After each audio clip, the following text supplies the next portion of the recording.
وأحسن منك لم تر قط عيني وأجمل منك لم تلد النساء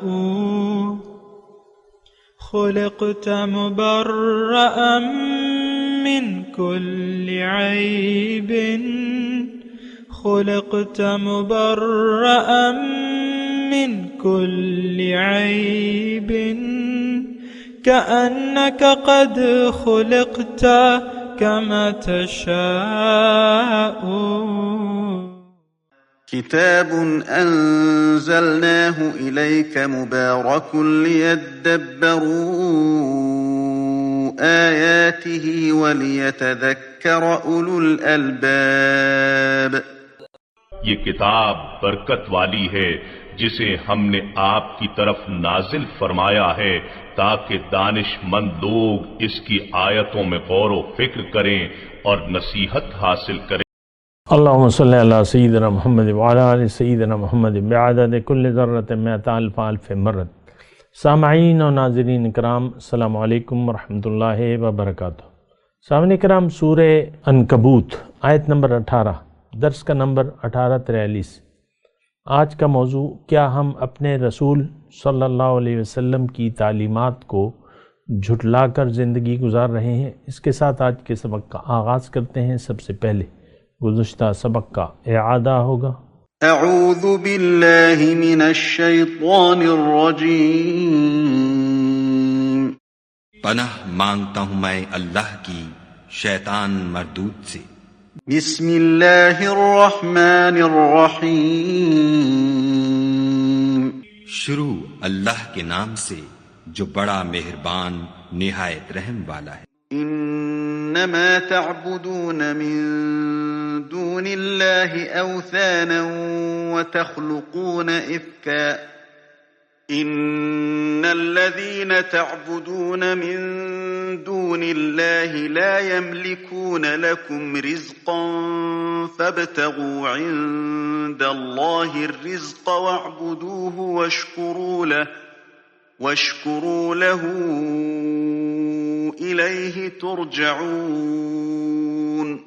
تم تو خدا کو چھوڑ کر بتوں کو پوجتے اور طوفان باندھتے ہو، تو جن لوگوں کو تم خدا کے سوا پوجتے ہو وہ تم کو رزق دینے کا اختیار نہیں رکھتے، پس خدا ہی کے ہاں سے رزق طلب کرو اور اسی کی عبادت کرو اور اسی کا شکر کرو، اسی کی طرف تم لوٹ کر جاؤ گے. سامعین اکرام، سورہ عنکبوت آیت نمبر 18. ابراہیم علیہ السلام اپنی قوم سے مخاطب ہیں. آخری آیت جو تھی اس کا ترجمہ وَاعْبُدُوهُ وَاشْكُرُوا لَهُ، اور تم اے لوگو تم اسی کی بندگی کرو اور اسی کا شکریہ ادا کرو اور اسی کے پاس تم نے لوٹ کر جانا ہے. آج کا سبق ہے وَإِن تُكَذِّبُوا، اگر تم جھٹلاؤ، یعنی ان تین ہی باتوں کو. فقط کذب امم من قبلکم، تو جھٹلا چکی ہیں تم سے پہلے بہت سی جماعتیں اسی تعلیم کو. وما علی الرسول الا البلاغ المبین، اور رسول کے ذمے تو بس کھول کر پہنچا دینا ہی ہے، یعنی ان کے ذمے ہدایت کا پہنچا دینا ہے. قبول کرنا یا نہ قبول کرنا وہ انسان کا اپنا کام ہے. اسی پر ہم بات کر رہے تھے سامعین اکرام. تکذیب رسول کا مطلب کیا ہے؟ دیکھیں، یہ تاریخ چلی آ رہی ہے.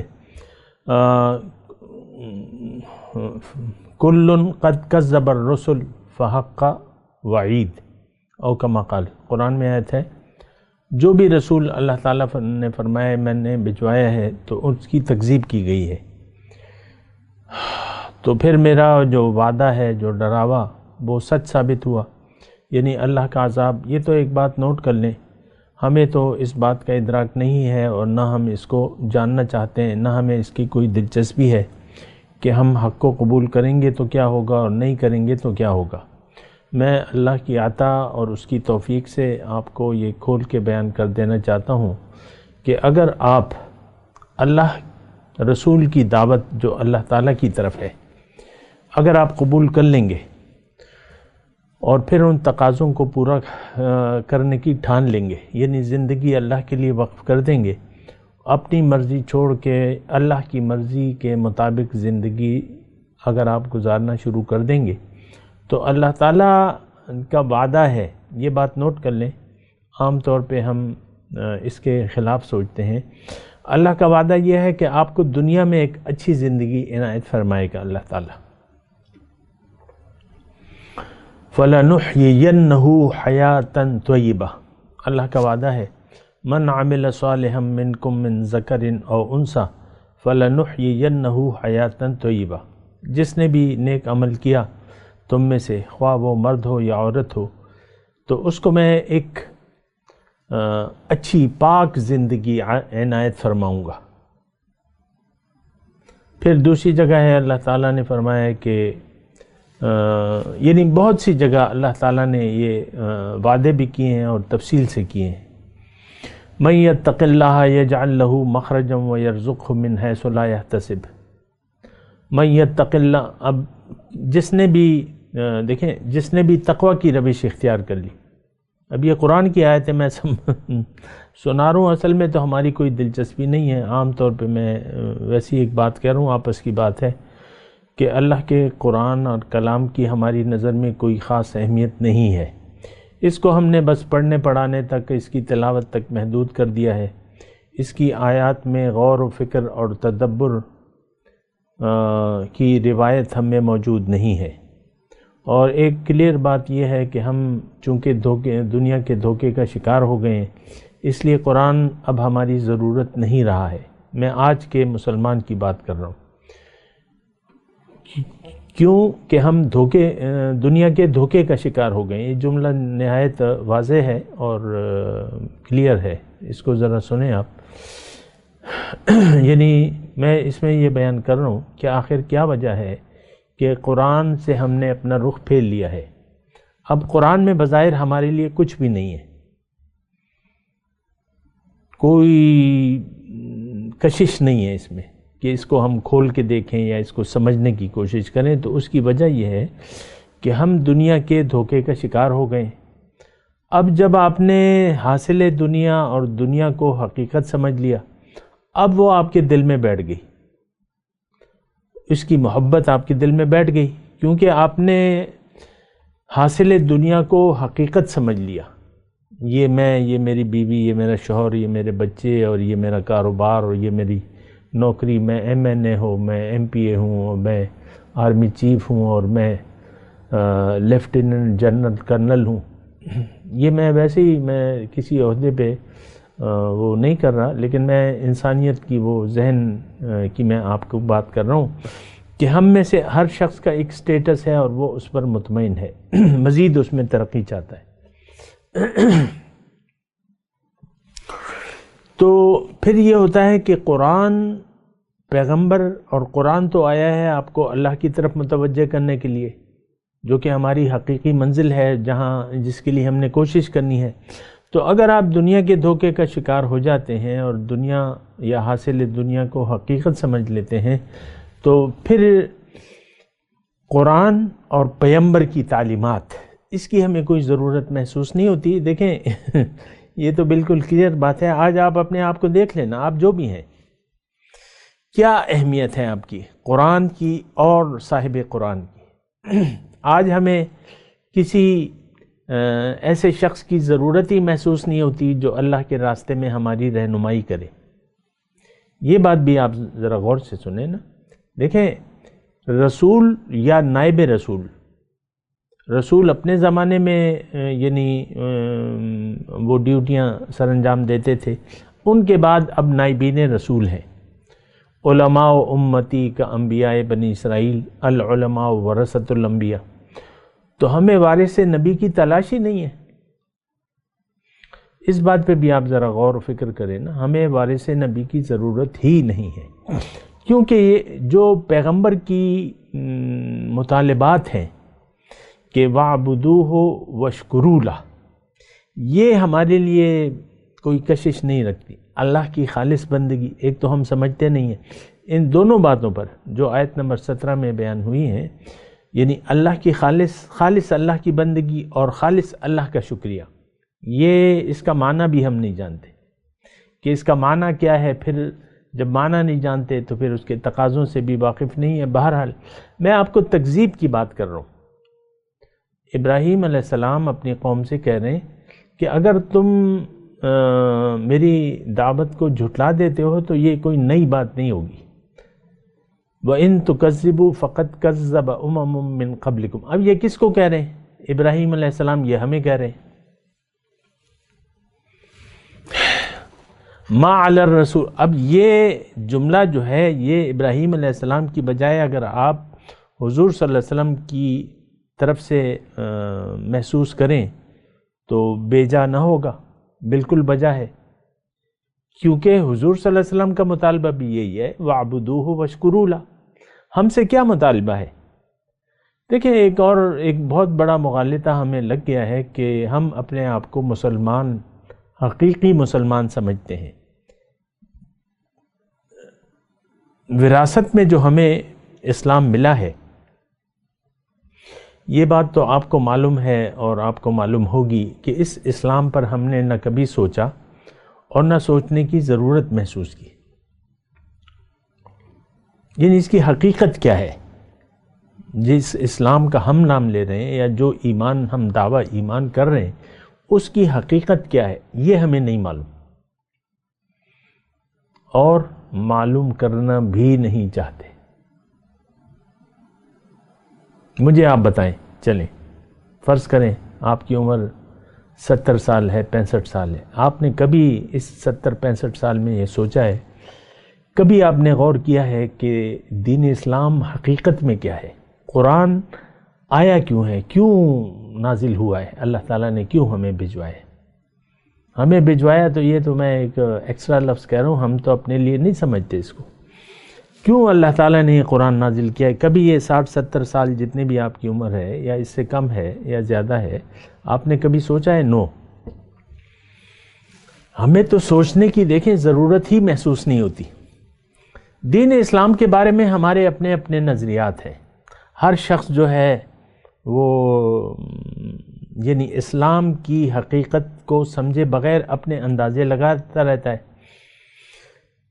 جیسا کہ اندھوں کی بستی میں ایک ہاتھی آیا، جو پرانی کہاوتیں ہیں نا، تو سب لوگ اندھے تھے، ایک ہاتھی آیا، پالتو ہاتھی تھا اور زیادہ وہ نہیں کر رہا تھا، تو لوگ اس سے جمع ہو گئے اندھے سب۔ کسی نے ہاتھی کی ٹانگ پہ ہاتھ پھیرا تو اس نے کہا یار یہ جانور تو ستون کی مانند ہے۔ کسی نے اس کے کان پہ ہاتھ لگایا تو کہتا ہے یہ تو پنکھے کی مانند ہے، پنکھے۔ الغرض ہر ایک نے جہاں جہاں ہاتھ جس کا لگا تو وہ مطالبہ یعنی وہ اپنا تجزیہ پیش کر دیا۔ یہ ایک حقیقی بات ہے کہ اسلام کی حقیقت کو آج کا مسلمان بالکل نہیں جانتا۔ اسلام، کلمہ طیبہ، قرآن کیوں آیا ہے، پیغمبر صلی اللہ علیہ وسلم کی دعوت حقیقت میں کیا ہے، یہ ساری باتیں اگر ہمارے ذہن میں اس کے متعلق کچھ خیالات ہیں تو وہ آپ نے سنائے ہیں، آپ نے غور نہیں کیا اس بات پہ۔ کبھی آپ نے عبادت جو آپ کو بیان کیا جاتا ہے کہ مقصد عبادت ہے، تو کبھی آپ نے غور کیا ہے کہ یہ عبادت ہے کیا چیز؟ عبادت کہتے کسے ہیں؟ عام طور پہ آپ دیکھ لیں، عبادت گزار، نماز روزہ حج کا پابند ہو اور سر پہ رومال ڈالا ہوا ہو اور مشت بھر داڑھی ہو اور اذان کے فوراً بعد مسجد آتا ہو اور اذان کے بعد وہ تسبیح ذکر اذکار میں لگا رہتا ہو، ہم کہتے ہیں یار یہ بڑا عبادت گزار ہے، یہ نوافل دے دھڑا دھڑ نوافل، دے دھڑا دھڑ نوافل، ایسے لوگ دیکھے ہوں گے آپ نے، نوافلوں پہ زور زور زور زور، تسبیحات اور کثرت اور ہر جگہ تسبیح۔ تو آپ کیا کہتے ہیں؟ یار یہ تو بڑا عبادت گزار شخص ہے، نہ کسی سے بولتا ہے، نہ بس اپنے کام سے کام، اور نماز روزہ بس یہ، اور یہ ہمارے ذہن میں یہ ہے۔ تو میں وہی کہہ رہا ہوں کہ اسلام کے متعلق ہمارا جو آئیڈیاز ہیں وہ یا تو محدود ہیں یا غلط ہیں، دو چیزیں، یا تو آپ نے محدود کر دیا ہے، کسی چیز کا معنی محدود سمجھ لیا ہے، یا وہ سرے سے ہی غلط ہے۔ یہ میں چیلنج کے طور پہ آپ کو کہہ رہا ہوں۔ بہرحال اپنے مضمون کی طرف آتا ہوں، وَإِن تُكَذِّبُوا فَقَدْ كَذَّبَ۔ اب یہ جملہ اگر آپ حضور صلی اللہ علیہ وسلم کی طرف سے اپنے لیے سمجھ لیں تو میرے خیال سے کچھ نہ کچھ مطلب ہم سوچنے پہ مجبور ہو جائیں گے، ورنہ تو ہم یہ کہیں گے کہ یار یہ تو ابراہیم علیہ السلام اپنی قوم سے کہہ رہے ہیں، ہمارا کیا لینا دینا اس میں۔ پھر آپ کہیں گے کہ ہم نے تو نہیں جھٹلایا، حالانکہ ہم تو جھٹلا رہے ہیں، اپنے پیغمبر کی تعلیمات کو ہم جھٹلا رہے ہیں، ہم جھٹلا دیا ہے، صدیاں بیت گئی ہیں، اسلام کو ہم نے جھٹلا دیا ہے عملی طور پہ۔ تو مسئلہ جو ہے وہ بڑا ٹیڑھا ہے، میں آپ سے عرض کر رہا ہوں بہت ٹیڑھا مسئلہ ہے کہ ہم اسلام کی حقیقت سے آگاہ نہیں ہیں، آگاہ ہونا بھی نہیں چاہتے، تو مسئلہ جو ہے پھر بہت زیادہ خطرناک ہے اور ٹیڑھا ہو چکا ہے۔ بہرحال میں وَإِن تُكَذِّبُوا، اب اس میں 18 نمبر جو آیت ہم پڑھ رہے ہیں، اس میں رسول ہم سے ایک بات کہہ رہے ہیں کہ بھئی اگر اے مسلمانوں تم نے میری تعلیم کو جھٹلا دیا ہے تو یہ کوئی نئی بات تو نہیں ہے، اس سے پہلے بھی بہت سی قومیں اپنے پیغمبر کی تعلیمات کو جھٹلا چکی ہیں۔ اب دیکھیں تاریخی بات میں کہہ رہا ہوں، حضور صلی اللہ علیہ وسلم جب تشریف لائے مدینے، اب حضور صلی اللہ علیہ وسلم کی خوشخبری حضرت عیسیٰ علیہ السلام نے بھی دی تھی اپنی کتاب میں، وَمُبَشِّرًا بِرَسُولٍ يَأْتِي مِن بَعْدِي اسْمُهُ احمد۔ اچھا، پھر موسیٰ علیہ السلام، ہر پیغمبر نے، یہ قرآن میں یہ آیت ہے، ہر پیغمبر نے اپنی امت کو حضور صلی اللہ علیہ وسلم کے بارے میں بتایا اور ان پر اپنے بعد ان پر ایمان لانے کی تاکید کی۔ یہ قرآن کا مضمون میں آپ کو بیان کر رہا ہوں، ہر پیغمبر نے۔ تو اب وہ میں تاریخی بات یہ کر رہا تھا کہ یہودی جو مدینہ شریف تشریف لائے تھے مدینہ میں، تو وہ اس خیال سے، یعنی وہ ان کو پیٹ دیا تھا دشمنوں نے، تو وہ یہاں پر، یہ ان کی بستی نہیں تھی یہودیوں کی، وہ یہاں اس خیال سے آئے تھے کہ یہاں وہ نبی السیف اور نبی آخر الزمان آئیں گے، ہم ان پر ایمان لائیں گے اور پھر ہم اپنے دشمنوں پر فتح پا لیں گے، کیونکہ وہ نبی السیف ہوگا۔ اب اس میں بھی ان کی نیت خراب تھی۔ دیکھیں نبی جو آتا ہے وہ تو لوگوں کو اللہ سے ملانے کے لیے آتا ہے، اللہ کی طرف، اور ان کی نیت جو تھی وہ ظاہر کی تھی کہ ہم اپنے دشمنوں پر، یعنی یہ بھی نیت خراب تھی ان کی کہ ہم ان پر ایمان لے آئیں گے اور وہ فاتح ہوں گے تو ہم اپنے دشمن پر۔ خیر میں آپ کو دوسری بات کہہ رہا ہوں، میں یہ کہہ رہا ہوں کہ کہ ہم نے جھٹلا دیا ہے اپنے پیغمبر کی تعلیمات کو جس طرح کہ یہود اور نصارہ نے جھٹلا دیا تھا، اور ان کو اللہ تعالیٰ نے معزول کر دیا تھا۔ کیوں؟ کہ انہوں نے اپنے دین کو بدل دیا تھا۔ یہ اس کی میں تفصیل میں نہیں جا رہا، وہ یعنی اپنے پیغمبر کی کتاب کو بھی بدل دیا، تعلیمات کو بدل دیا، اور وہ دنیا کے ہو گئے، خواہ وہ یہود تھے یا نصارہ تھے، سارے خواہشات کے، مختصر میں جملہ کہہ رہا ہوں، سارے لوگ جو ہیں وہ خواہشات نفس کے ہماری طرح پابند ہو گئے تھے، یعنی خواہشات نفس کو انہوں نے اپنا خدا بنا لیا تھا۔ مدینے کے یہودیوں نے اپنی خواہشات نفس کو اپنا خدا بنا لیا تھا، یہاں تک کہ فلما جاءہم ما عرفوا کفروا بہ، جب وہ نبی آخر الزمان آئے انہوں نے انکار کر دیا۔ حالانکہ قرآن میں ہے کہ یہ جب حضور صلی اللہ علیہ وسلم تشریف لائے تو انہوں نے اس کو پہچان لیا، جیسے کہ یہ اپنے بیٹوں کو پہچانتے تھے، کما یعرفون ابناءہم فلما جاءوا ما عرفوا کفروا بہ۔ آج دیکھیں، یہ میں ویسی آج جو ہے ہم اپنے رسول کو جانتے تک نہیں ہیں، ان کی تعلیمات کو، یعنی اس کی حقیقت کو ہم نہیں جانتے کہ حضور صلی اللہ علیہ وسلم کیوں تشریف لائیں۔ یہ تو ایک روایتی طور پہ ہم مسلمان کے گھر میں پیدا ہو گئے اور ہم اپنے آپ کو مسلمان کہلوا رہے ہیں، ہندو نہیں کہلوا سکتے، کیونکہ جس گھر میں آپ پیدا ہوتے ہیں تو بس ماں باپ جس دین پر ہوتے ہیں آپ بنا سوچے سمجھے اس کو قبول کر لیتے۔ آج ہم کیوں مسلمان ہیں؟ اس لیے کہ ہمارے باپ دادا مسلمان تھے، بس اسلام کی ہمارے فقط یہ وجہ ہے۔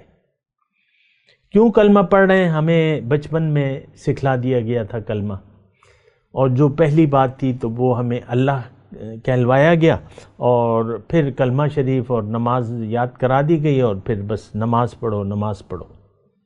ادھر دنیا کا گدھا بنانے کے لیے آپ اصرار کرتے ہیں اپنے بیٹے کو، بچوں کو، جو بھی ہیں، لڑکی یا لڑکا، اور ادھر پھر آپ اس کو نماز بھی سکھا دیتے ہیں۔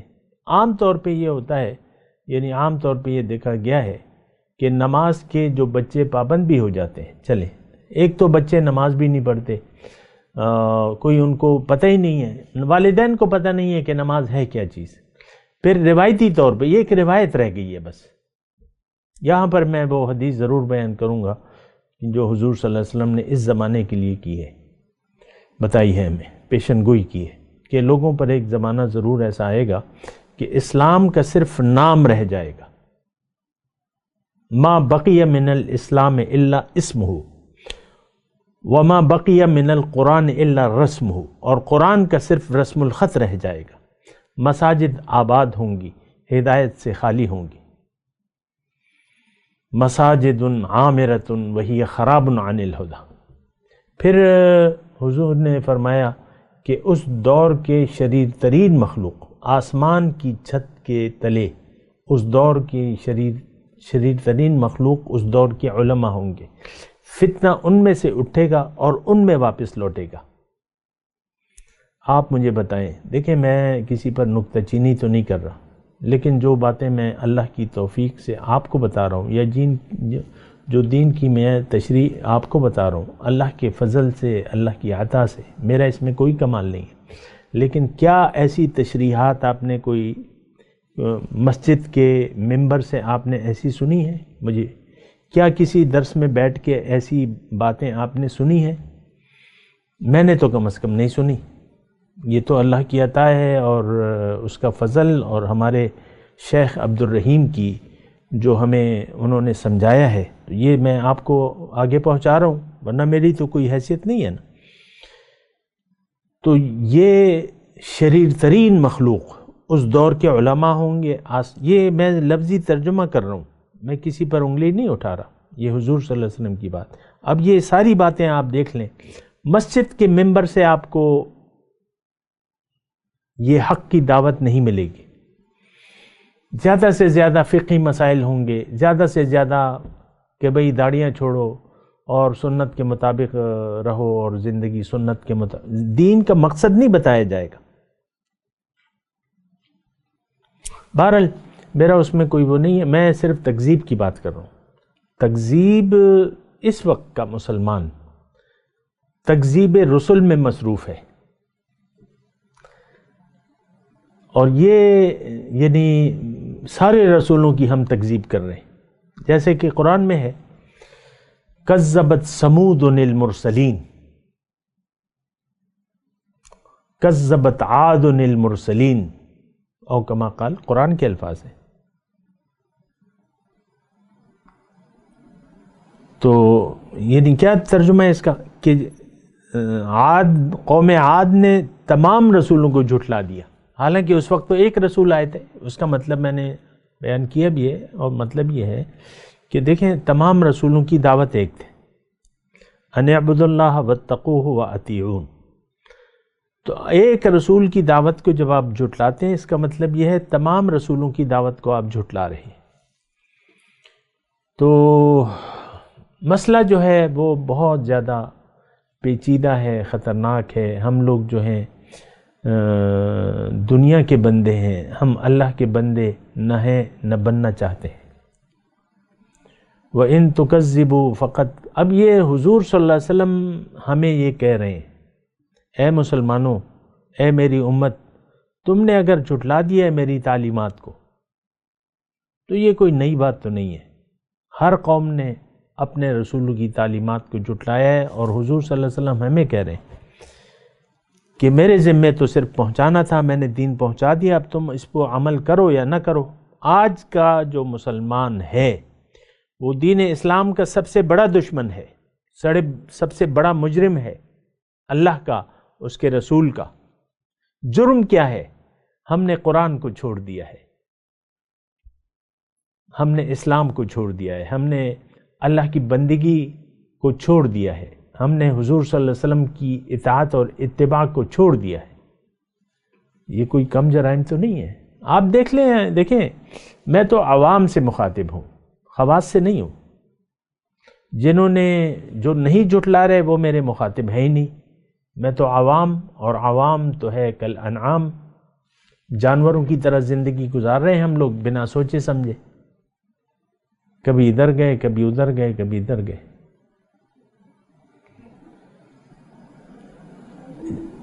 تو ہمارا تو کوئی ٹھکانہ ہی نہیں ہے حقیقت میں۔ بہرحال اولم یروا کیف یبدئ اللہ الخلق ثم یعیدہ۔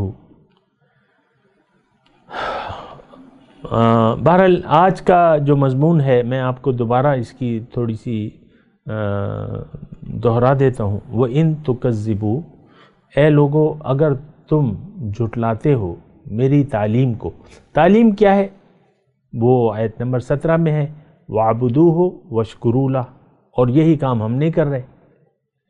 اللہ کی بندگی اور شکریہ کا میں نے آپ کو معنی بتایا ہے کہ آپ اگر اللہ آپ کی منزل نہیں ہے اور آپ اللہ کے راستے پر نہیں ہیں تو آپ ناشکری کی زندگی گزار رہے ہیں۔ یہ بات ذرا غور سے سنیں نا۔ اگر اللہ آپ کی منزل نہیں ہے، اگر آپ اپنی منزل سے واقف نہیں ہیں اور اللہ کو آپ نے منزل نہیں بنایا تو اللہ کے راستے پر آپ چل نہیں رہے ہوں گے۔ تو جب آپ اللہ کے راستے پر نہیں چل رہے، اللہ کے راستے پر تو جب چلیں گے آپ جب اللہ آپ کی منزل بن جائے گی۔ یہ بات نوٹ کر لیں۔ آج ہم جو کام کر رہے ہیں ہماری کوئی مقصد نہیں ہے دین کا، یہ میں واضح طور پہ آپ جو دین کے ہم کام کر رہے ہیں نا، اس کی ہمارا کوئی یعنی مدعا نہیں ہے، اس کا کوئی مقصد نہیں ہے۔ اس کا نمازیوں سے مسجدیں بھری ہوئی ہیں لیکن کوئی نہیں جانتا کہ یہ نماز کا کیوں میں پڑھ رہا ہوں، اس کا مقصد کیا ہے۔ اور سب سے پہلے تو دیکھیں ہم نے جاننا ہے اپنی زندگی کا مقصد۔ کہتے ہیں نا کہ انہیں زندگی کا حاصل سمجھ کر دیا دل محبت کے قابل سمجھ کر۔ ہم نے تو دل دے دیا ہے دنیا کو اور دنیا کے قابل سمجھا ہے تو دیا ہے۔ ہم ظاہر کے لیے زندگی گزار رہے ہیں، ظاہر ہی ہمارا مدعا ہے زندگی گزارنے کا۔ اب اس کے بعد دین کی کوئی اہمیت نہیں ہے، یعنی رہتی نہیں ہے، کوئی ضرورت اب آپ کو محسوس نہیں ہوگی۔ یعنی یہ دیکھیں بہت بڑی علامت ہے نا، اگر قرآن کی آپ کو ضرورت محسوس نہیں ہو رہی اور حضور صلی اللہ علیہ وسلم کی پیروی، ان کے نقش قدم پر آپ چل نہیں رہے تو پھر اللہ تو آپ کی منزل نہ رہا، پھر تو بس دعوے اور باتیں رہ جاتی ہیں۔ بس یہ خواہ یعنی خیالی پلاؤ ہے، ایاک نعبد و ایاک نستعین اہدنا صراط المستقیم۔ یہ ساری ہماری عبادات جھوٹ ہو جاتی ہیں۔